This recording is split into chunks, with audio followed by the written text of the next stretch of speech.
एक बार की बात है, गौतम बुद्ध एक गांव में गए। वहां एक स्त्री उनके पास आई और बोली, आप तो कोई राजकुमार लगते हैं, क्या मैं जान सकती हूँ कि इस युवा अवस्था में गेरुआ वस्त्र पहनने का क्या कारण है? बुद्ध ने विनम्रता पूर्वक उत्तर दिया कि कुछ प्रश्नों के हल ढूंढने के लिए उन्होंने संन्यास लिया है। बुद्ध ने आगे कहा, हमारा शरीर युवा व आकर्षित है, पर जल्द ही वो वृद्ध होगा, बीमार होगा और अंत में मृत्यु को प्राप्त होगा। मुझे वृद्धावस्था, बीमारी, मृत्यु इन कारणों का ज्ञान प्राप्त करना है, इसलिए मैंने संन्यास लिया है। बुद्ध के विचारों से प्रभावित होकर उस स्त्री ने उन्हें भोजन के लिए अपने घर आमंत्रित किया।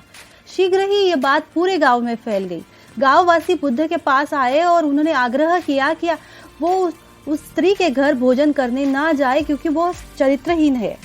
जब बुद्ध ने गांव के मुखिया से पूछा तो मुखिया ने भी इस बात पर हामी भरी। फिर बुद्ध ने मुखिया का एक हाथ पकड़ा और उसे ताली बजाने को कहा। मुखिया ने कहा, यह असंभव है, मैं एक हाथ से ताली कैसे बजा सकता हूँ क्योंकि दूसरा हाथ आपने पकड़ रखा है। बुद्ध ने कहा, जिस प्रकार एक हाथ से ताली नहीं बज सकती, ठीक उसी प्रकार एक स्त्री स्वयं चरित्रहीन कैसे हो सकती है जब तक कि इस गांव के पुरुष चरित्रहीन न हो। अगर गांव के सभी पुरुष अच्छे होते तो वो स्त्री ऐसी न होती, इसलिए उसके चरित्र के लिए यहाँ के पुरुष जिम्मेदार है। यह सारी बात सुनकर सभी गांववासी लज्जित हो गए। दोस्तों, हम बिना सोचे ही लोगों को जज करते हैं। उनसे मिलने से पहले, उनको जानने से पहले, उनसे इंटरेक्शन होने से पहले ही जज करने लग जाते हैं। किसी के कुछ कह देने से या कुछ सुनने से हम उनको जज करने लग जाते हैं और अपने मन में उनके प्रति धारणाएं बना लेते हैं।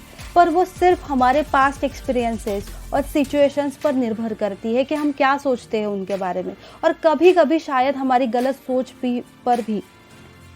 ऐसा हमें नहीं करना चाहिए। लोगों को देखकर जज नहीं करना चाहिए। सामने वाला इंसान किस मनोस्थिति से, किस परिस्थिति से जा रहा है, हम नहीं कह सकते। हर कोई अपना युद्ध लड़ रहा है, हर एक की अपनी स्ट्रगल है, हर एक कोई अपने आप को बेहतर बनाने के लिए यहाँ आया है। अपने वजह से किसी का नुकसान हो, ऐसी चीजें हमें नहीं करनी चाहिए। दोस्तों, हर पॉइंट, मुद्दे को, किसी भी चीज को हमेशा दो पहलू होते हैं। एक जो हम देख पा रहे होते हैं और दूसरा जिससे हम अनजान होते हैं। इसीलिए जो देख पा रहे हैं उसी आधार पर फैसला करना, जज करना गलत होगा।